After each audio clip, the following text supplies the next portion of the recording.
go ahead and get started. And as we go along, I know that teaching in Zoom and participating in a Zoom workshop is really different than being in person. So if folks can maybe have physical acknowledgements as we go along, so I don't feel like I'm talking to like that opening scene in the Brady Bunch, that would be really great. So just like nodding, or you can use little hand buttons to let me know that you're engaged. You can also ask questions in the chat box as we go through, and yeah, and participate that way. There will be a couple of things, a couple of moments, since we only have an hour, where I'll ask you to share in chat, and a couple of moments where I'll ask you to share verbally. So a little bit about me. I am, as Catherine said, a professor at Los Medanos Community College. I'm also a digital publisher. I run a magazine, and I'm a writer. Poetry and fiction primarily.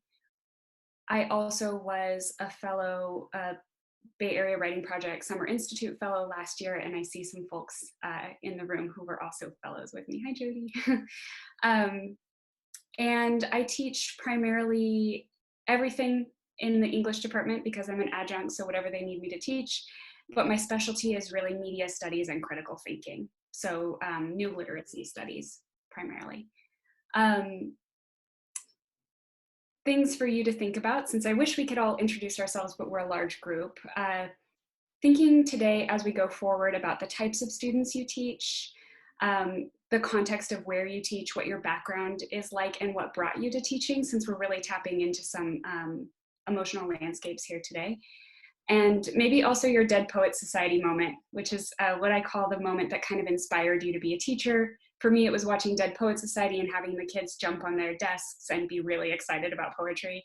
That has never happened in my career, but I'm still young. So if you want to share a little bit about yourself in the chat, it would be great to hear from you. Okay, so we're going to start the way a lot of the Bay Area Writing Project days started when we were in the Summer Institute, which is with a quick write. You can write it in the chat box, you can write it on your paper, however, whatever works for you. But our quick write today is, how do you incorporate creativity into your classroom? And how often do you invite your students' personal lives into the classroom? What about your own? Let's take about 3 or 4 minutes to think about those questions, write a little bit.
have to unmute myself. We have a lot of really great answers here. So it looks like many of the people in the room have a lot of experience in interface using creativity in their classroom. So asking students to engage with the world using their own personal narratives. Michelle, hi Michelle. Michelle talked about having her students write about COVID-19. We have photos, drawing, art, critically thinking about their lives. Someone talked about sharing real life experiences from their own life, and weekly writing and writing prompts. So all of you could teach this class. So thinking about that in our own resources, and it also looks like we have a broad variety of people teaching different ages. So thinking about the ways this can translate into your own classroom is going to be vital as we go through this. So this is an essay by Anne Pancake that I have taught to death, but really love.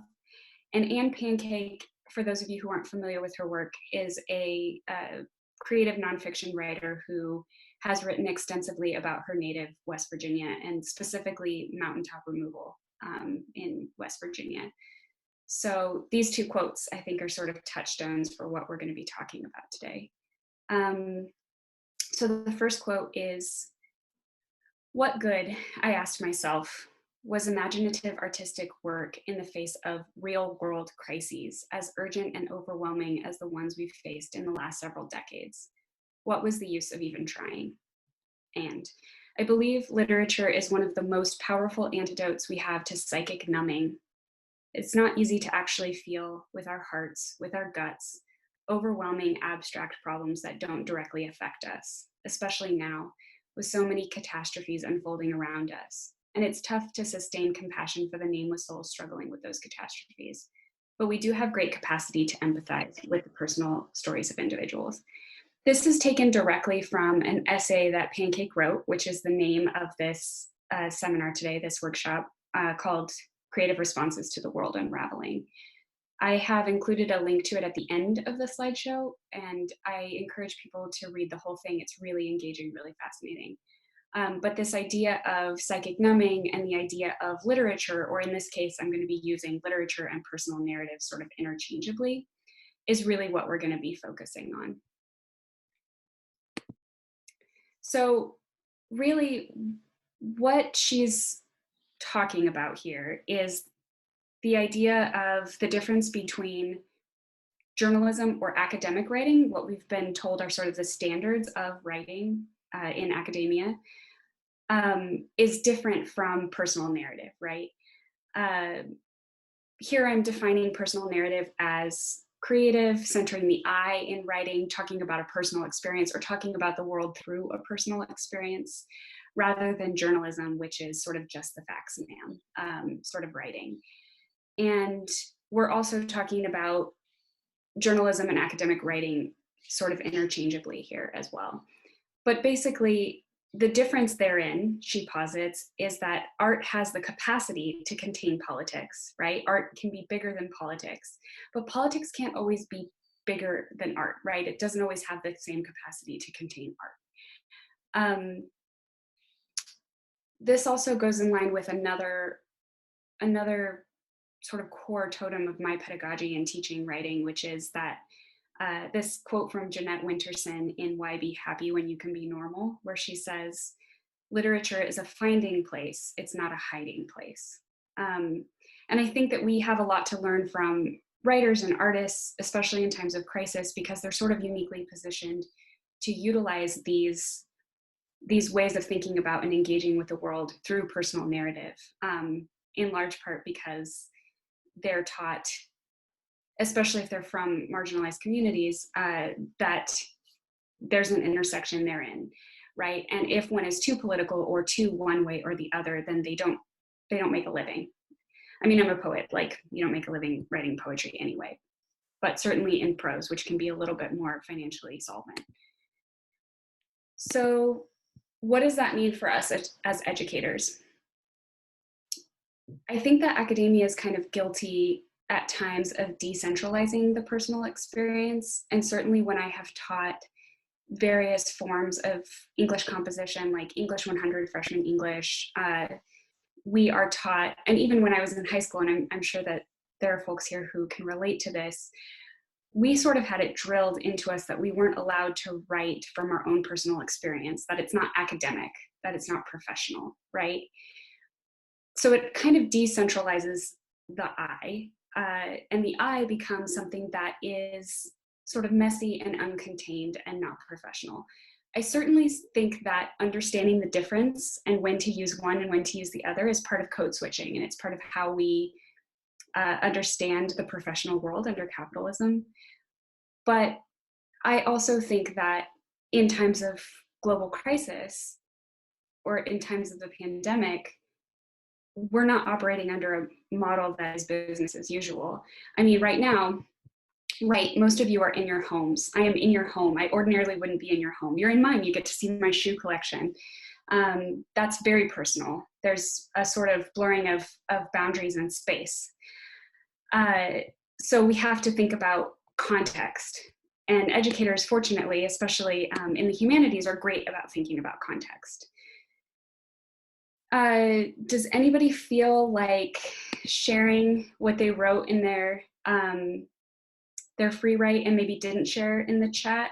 You can go ahead and unmute yourself. And sorry, there we go. Does anyone feel like sharing their free write response with mouth words?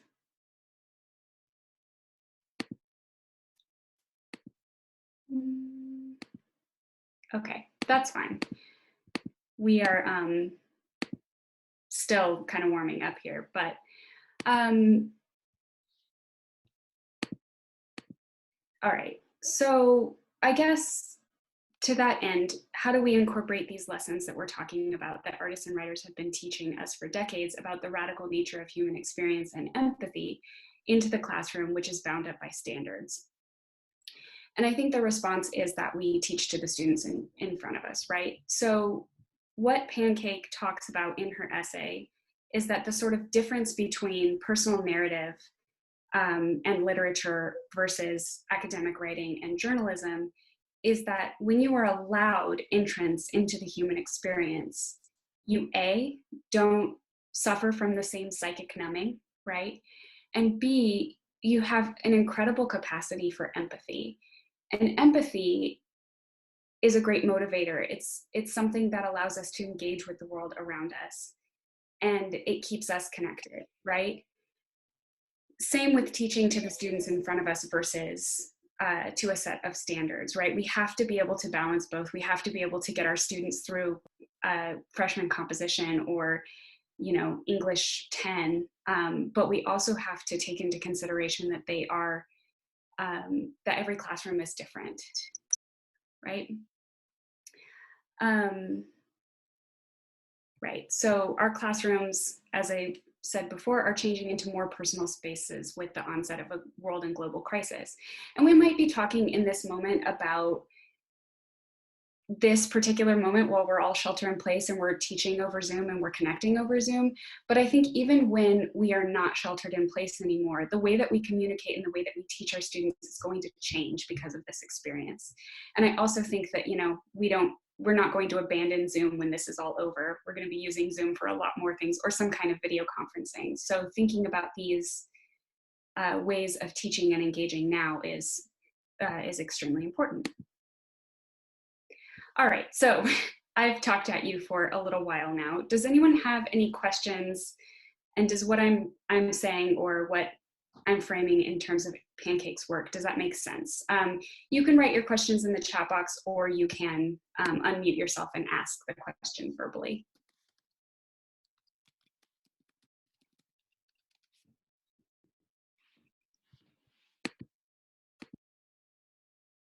Thanks, Jody. Anyone else? Any questions? Oh, great. So Michelle asked, how much support have you gotten from different institutions and directors for teaching personal experiences during this pandemic? Great. So some institutions have been a little bit more responsive to it than others. Because I'm an adjunct and have taught at lots of places, I will say that when I have worked with, like I worked at a polytechnical college in an engineering department teaching English, and there was not a lot of receptiveness to personal narrative. And I think because there's this idea, which is erroneous, that STEM doesn't allow for personal experience, but I would say that science is extremely personal, right? There's just as much interface and context gathering as there is in the humanities. I think that, you know, Michelle and I hope that you don't mind that I share this. Michelle and I taught together in the fall at an elementary school in an after-school program. And we used this idea of teaching to the students in front of us a lot, especially because standards were things that had failed a lot of the students, the school we were teaching at. And I think speaking to the students' specific experiences and bringing their personal lives into the classroom was really important, right? Because they had spent years being told that their stories weren't as important or they weren't relevant to curriculum.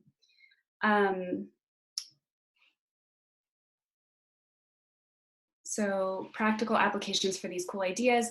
I have some, I'm glad you asked, I have some on the slideshow. And I'm hoping that they'll be applicable to a wide variety of disciplines and also a wide variety of ages. Oh man, these are such good questions and we have to keep rolling along. So now we're gonna do a little bit of an activity, and hopefully this is something that you all can take into your classrooms if it moves you. We're gonna look at two different pieces of writing, and we're going to ask ourselves the following questions as we read the writing. Some of the questions are, what is different about the two pieces? As you read them, think about how they make you feel. What do you notice as a difference in the writing style and the language? And then try to think in days, weeks, or months from now on what, bringing these pieces to mind, these two pieces of writing that I'm going to show you. Think about which you think will stick with you and why. So which one kind of resonates more with you and has a longer shelf life, as it were. So can I get somebody to read excerpt number 1?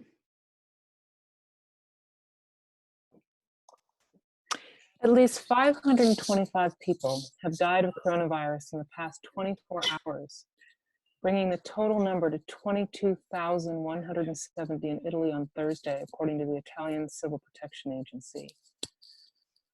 There are now 106,607 active cases in the country. There were 1,189 new active cases since Wednesday, an increase for a third day. On Thursday, the total number of cases in the country, including deaths and recoveries, stands at 168,941. Thank you. Thank you. So that's excerpt 1, right? Can I get somebody to read excerpt 2?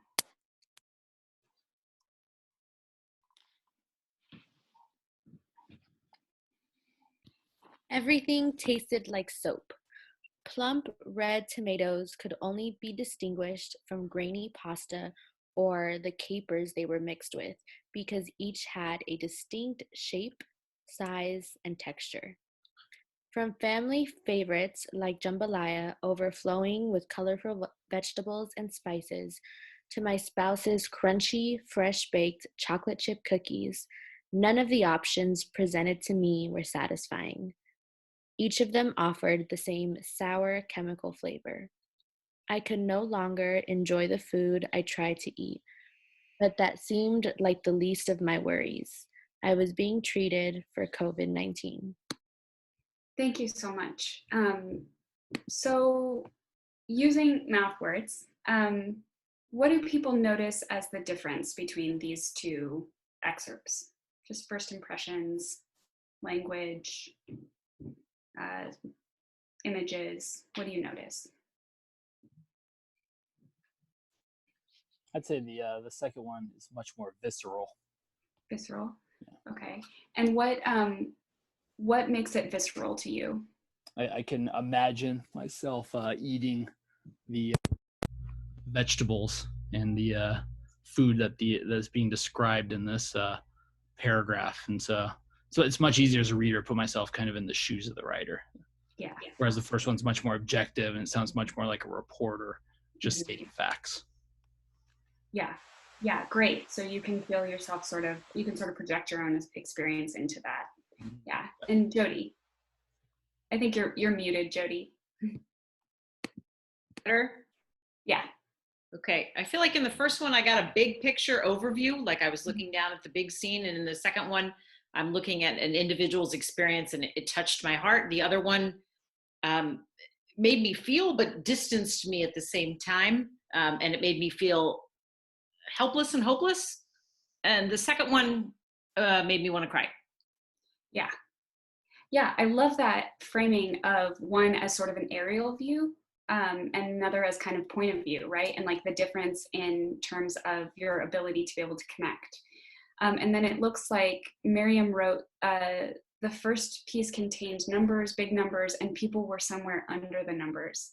It's a really great way of describing that, right? Like the numbers come first, the people are somewhere in there.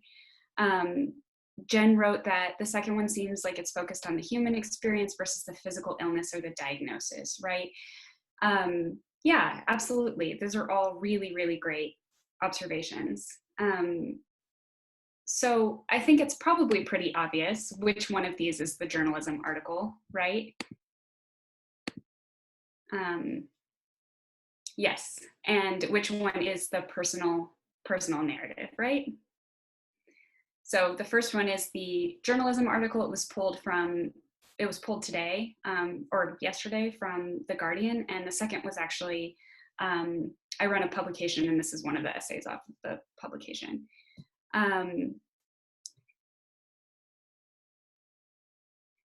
Great, so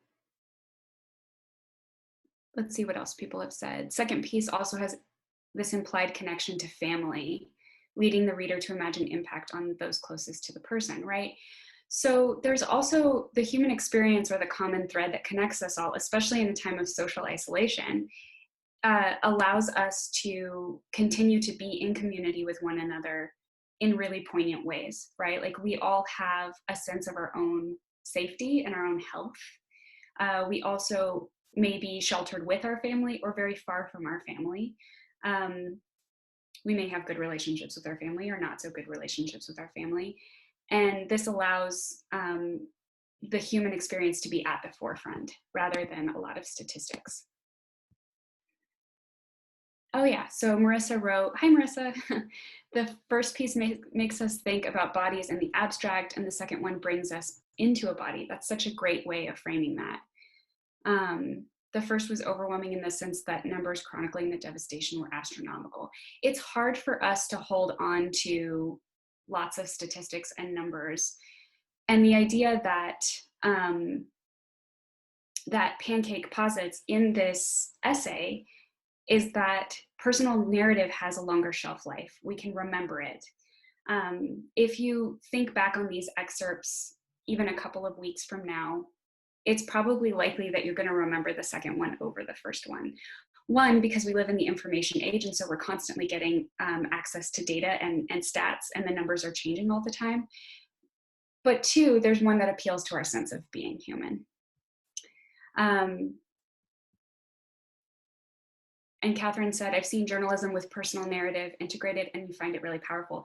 Yes, so in the 70s, there was the personal journalism movement, sort of championed by Joan Didion and Norman Mailer. And it was a really powerful era of journalism. And we're starting to, we've been kind of rolling back into personal journalism as a popular medium for both getting information and statistics across, as well as connecting to people on an empathy level. And Hunter S. Thompson, yes, absolutely right. I think it can be done really effectively utilizing both. And in fact, my favorite books often do a little bit of both. So, which is which? We already answered that question. All right, so now it's your turn. I want to take a few minutes for you to, and this is definitely something that you could bring into the classroom if you felt moved to. I want you to take a few minutes to write your own creative response to the world unraveling. Some questions, if you get stuck, are what patterns or emotional cycles have you found yourself occupying while being sheltered in place? What fears around your own health and safety have you faced? How have you found comfort? I think it's true for a lot of people that food has been very comforting, and for me, it's been s'mores Pop-Tarts. And so take a few minutes to write your own creative response. You don't have to share it, but I may ask you to share what the process was like for you, because I know that it's extremely personal. If you feel called to share, that's also great. So let's take about 5 minutes to go ahead and write our own creative responses.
All right, you can continue writing for a little bit if you are really in it, but I want to start asking folks if they would mind sharing. So you can share what you wrote using mouthwords or in the chat function. And again, you don't have to share your writing because I know that there's a lot. This is a lot, the sort of emotional landscape of a pandemic. But if you wanted to share how the experience was for you, that would be really great. Anybody feel like sharing?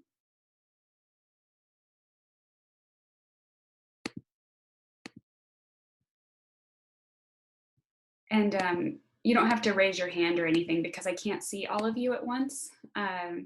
So just go, yeah. Can you hear me? Yeah.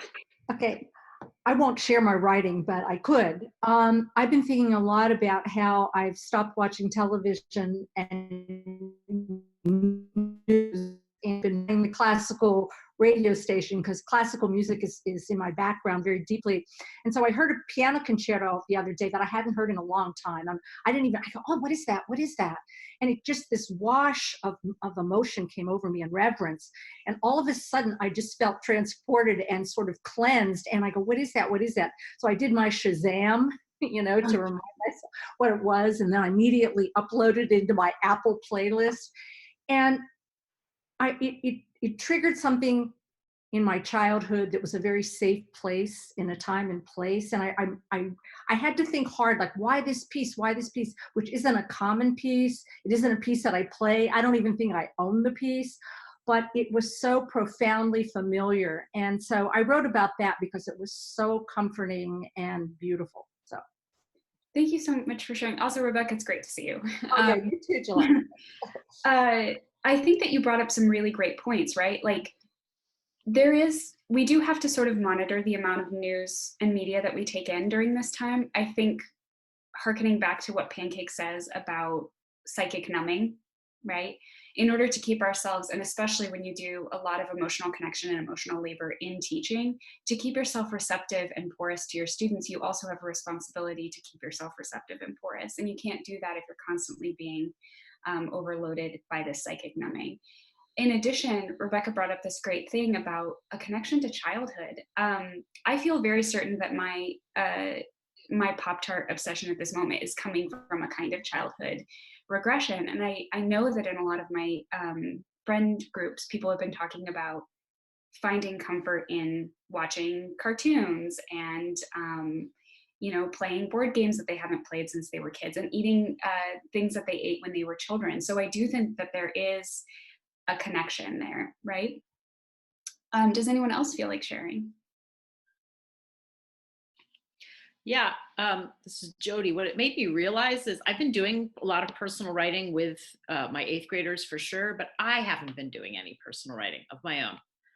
Yeah. At all. And so like, as I started writing this, I'm like, oh, you know what? There's a lot more here. I'm so there for them and I'm realizing by not being there for myself in that way, I'm there for myself in many other ways, but I need to write to help them teach and to help me be. So thank you. It's a gift. Thank you. Yeah, and I bet if we did a poll of everybody in the room here, there would be a lot of people who also felt that way, who maybe weren't doing their own personal writing or having their own creative outlets, right? It looks like we have some other people watching cartoons. We have 2 people in the chat who wrote about their connection to their home space, their frustrations with their home space and the way they find comfort in their home space. We are spending a lot of time at home. Anyone else feel like sharing? We could probably do one more.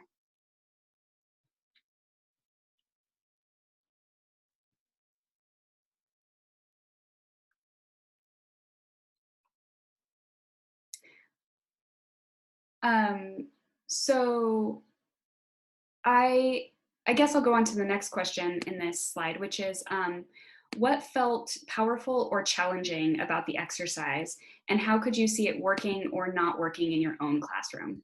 So you can answer again with mouth words or with the chat. What felt powerful or challenging about this exercise, and how could you use it in your own classrooms?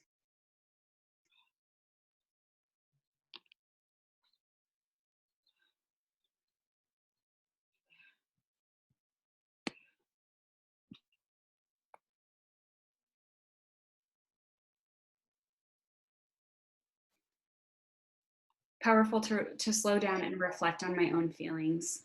Being able to find time for personal writing. Great, great. I think too, when we are in crisis, even in our personal lives, but definitely on a global scale, we are very quick to jump into trying to problem solve and trying to just take care of the day to day, right? And so it can be challenging to do anything beyond that. There's a sort of insularity in just trying to get through things, right? Jen wrote, it helped make a personal connection to what is going on all around us. It would allow students to connect with their own lives. And Raquel wrote, I can imagine using it would be useful as a way to start Zoom classes to communicate that that what is happening right now to us is important. And Cynthia wrote that kids are so honest. I look forward to asking this question that was very hard for me. Yeah, kids are really great role models of how to come forward with what we're going to talk about next, which is radical vulnerability. Thank you all so much for sharing. So here are some action items, because I know that we're talking a lot, and I want to give you some things to kind of walk away with. And obviously we have a myriad of educators with lots of different backgrounds teaching lots of different students. So thinking about ways this could translate to your classroom and in your own personal practice for taking care of yourselves is going to be really important.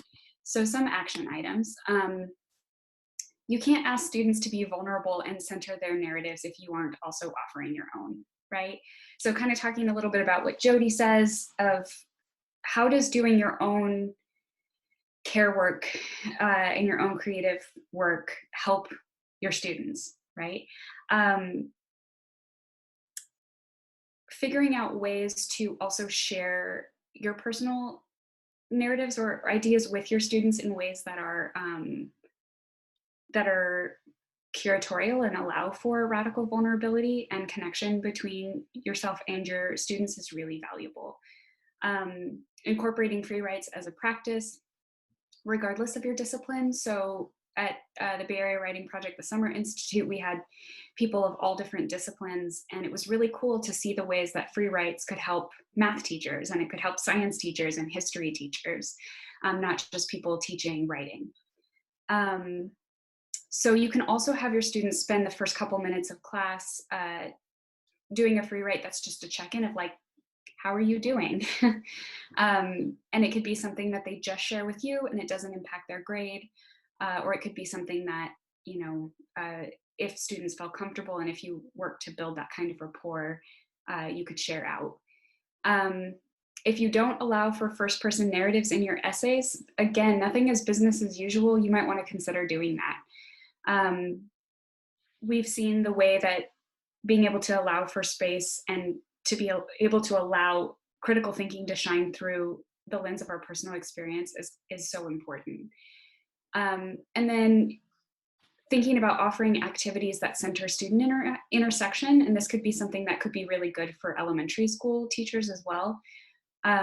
Something like, how does this moment in history mirror your family's experiences historically, right? This is not the first pandemic. We got through all of them so far.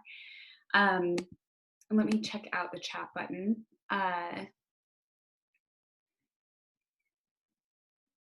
Yeah, great question. So Jeremy asked the challenge of this type of activity in courses where there are a large number of traditionally marginalized students. Yeah, so you're absolutely right that crises like these can make experiences with racism, sexism, and poverty and disability and chronic illness, sexual orientation, certainly students being at home with their families, right? Maybe not having a super great family dynamic. All of these are acutely brought to the present moment. So it would seem to me that offering the space for students to share what's going on with them is even more valuable because they may not be getting that in their community, right?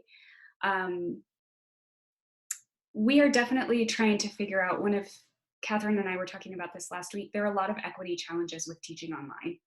We're not going to solve all of them during the pandemic, but I'm really grateful that we get the opportunity to think about them and that we can't really ignore those anymore. So considering that positionality, oh man, so many great, you guys are really bringing up so many great points. So Gina talked about a wrap on COVID-19, feeling important to share models of other forms of expression, including maternal language. Great, yeah, so curate different stories, poetry, etc., culturally relevant. And then, of course, I have a media studies, I teach media studies, and thinking about new literacies is also a great way to center these kinds of narratives. So expanding what we talk about when we talk about valid literature and valid stories, right? Not just the canon, but also bringing into the room, into the classroom, hip hop, bringing into the classroom, slam poetry, bringing into the classroom, Beyonce. I know Patty has done a lot of work with Beyonce videos too. So these are all really great ideas for activities that will cater both to your specific students and also that we can skill share as an academic community. Great. Absolutely. Yeah, lots of great authors. So many excellent. Let's keep these suggestions coming because the chat box is, because this is such a short class, the chat box is going to be really valuable for being able to share resources and links and things like that. And then I do believe that the chat also gets recorded. The stuff that's in the chat also gets recorded for later. Does anybody have any questions?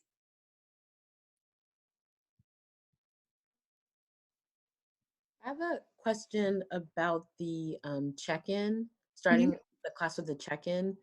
And I'm just wondering from your experience, so if students are just sharing it with you and it's not for the grade, is there something that it's good to do to communicate, that you value a student sharing personal information with you? Is a check mark sufficient, or do you kind of have to engage with the check-in?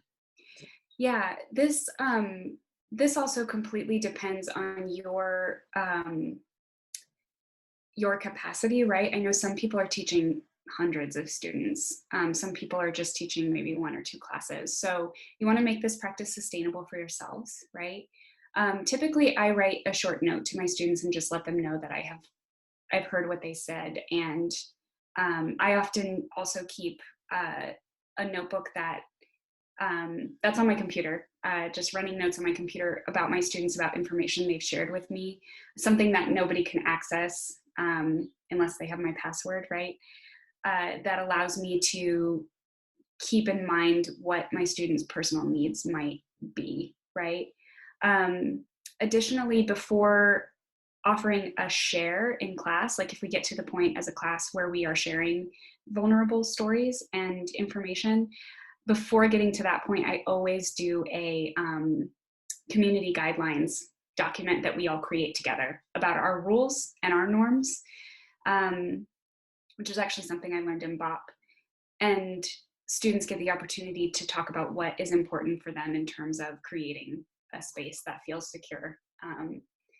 So that's a way to address this individually in the moment of saying, like, I hear what you're saying, or that sounds really hard, or I'm here if you need to talk, or just some way of letting your students know that you're listening to them and that their concerns are important, and then ramping up to a kind of holistic classroom community where the ability to be vulnerable and share is built in, and there are some norms and guidelines for being able to do so safely, right?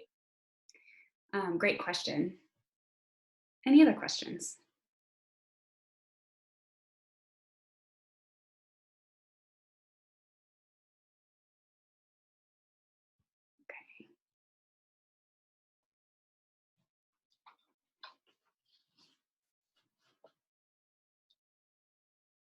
Great, thank you so much, Gina.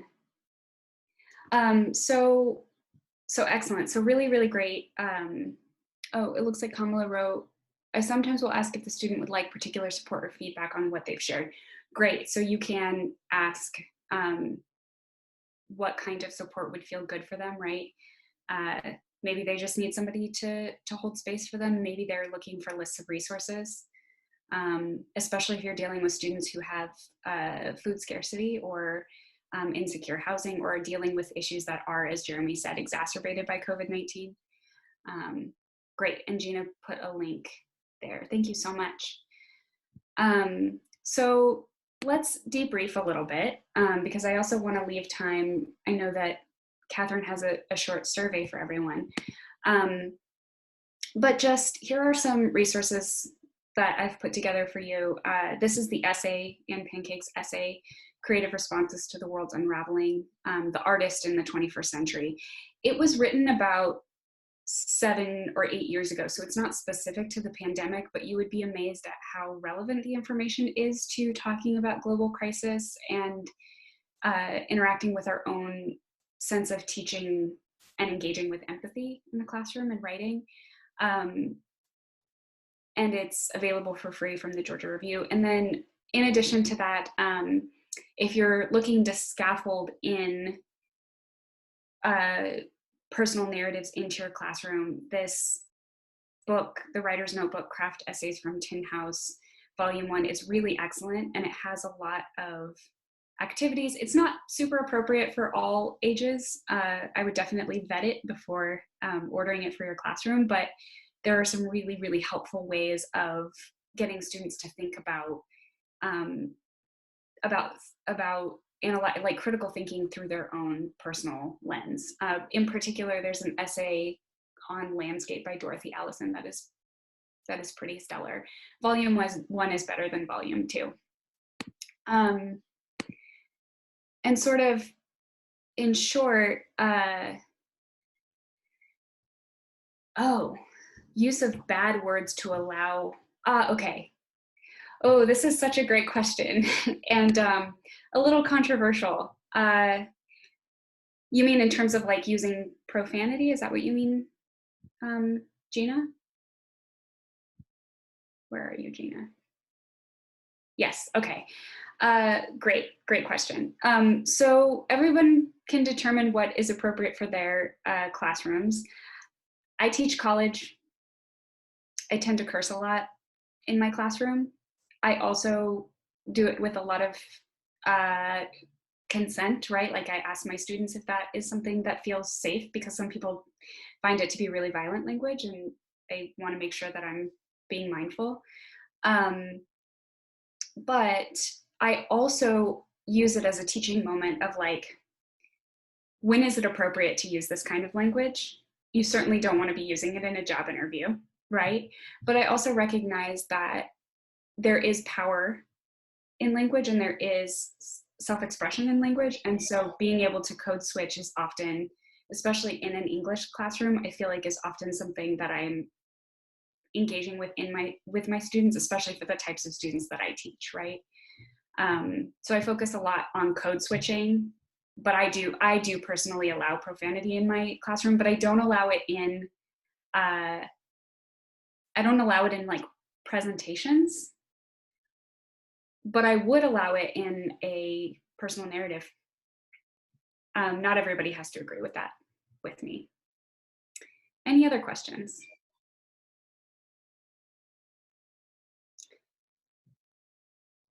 Okay, so we only have a few minutes left, and we have a couple of resources that are available to you. I just showed you the ones that are that I used for this particular presentation, but Berkeley has its own resources. In addition, I know they're offering a lot of different classes in this time, so knowing what is coming up is really excellent. This professional development opportunity is just really stellar.